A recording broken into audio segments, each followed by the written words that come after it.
السلام علیکم غامدہ صاحب. وعلیکم السلام. میرا سوال آپ سے کینٹیرین ویو کے بارے میں ہے، جس میں وہ کہتے ہیں کہ God was not powerful, God was not right because he was powerful.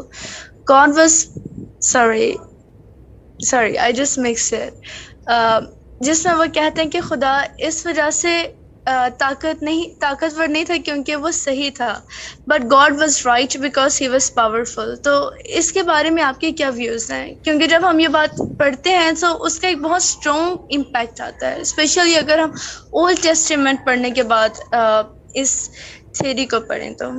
ٹھیک ہے، شکریہ. میری عزیز، خدا کے بارے میں ہمارے پاس کوئی حکم لگانے کے ذرائع نہیں ہیں، اس لیے صحیح ترتیب یہ ہے کہ جب ہم علم و عقل سے اس نتیجے تک پہنچ جائیں کہ ہمارا ایک خالق ہے، تو پھر خالق نے جو کچھ اپنے بارے میں بتایا ہے اس کو سمجھیں. خالق نے جو کچھ بتایا ہے وہ تورات میں بھی ہے، انجیل میں بھی ہے، اور پھر قرآن مجید میں بالکل آخری صورت میں اور محفوظ ترین صورت میں پہنچ گیا ہے. تو ہمارے علم و عقل کی دنیا یہ دنیا ہے. قوت کیا چیز ہے وہ ہم اپنے اوپر قیاس کرتے ہیں، علم کیا ہے اپنے آپ کو سامنے رکھ کے دیکھتے ہیں. ہماری دنیا زمان و مکان میں محدود ہے، ہم اس سے بالاتر ہو کر کسی چیز کا تصور نہیں کر سکتے. قرآن مجید نے تنبیہ کی ہے کہ تمہارے علم کی بنیاد غائب چیزوں کے بارے میں تمثیل پر ہوتی ہے، یعنی کیسے ہم غائب چیزوں کا تصور کرتے ہیں ان سے ملتی جلتی کسی چیز پر قیاس کر کے.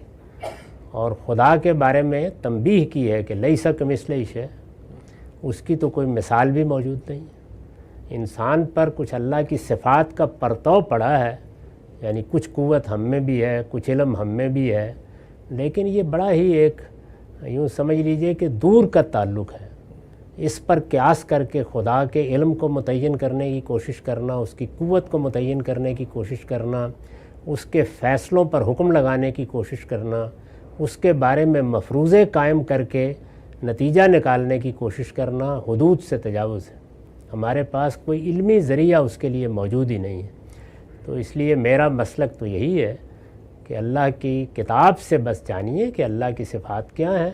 جتنا علم مل گیا ہے اللہ کی صفات کے بارے میں، اللہ کے سنن کے بارے میں، اس پر اس کا شکر ادا کریں، اور اپنی توجہات کا مرکز اس دنیا کو بنائیں جس میں ہم نے جینا ہے اور جس سے دونوں نتیجے نکلنے ہیں. یعنی اگر دنیا کو توجہ کا مرکز بنائیں گے تو کچھ دنیوی نتیجے نکلیں گے، اور اس میں اخلاقی اصولوں کے پیرو رہیں گے تو کچھ اخروی نتیجے نکلنے ہیں. اس کو توجہ کا مرکز بنائیں.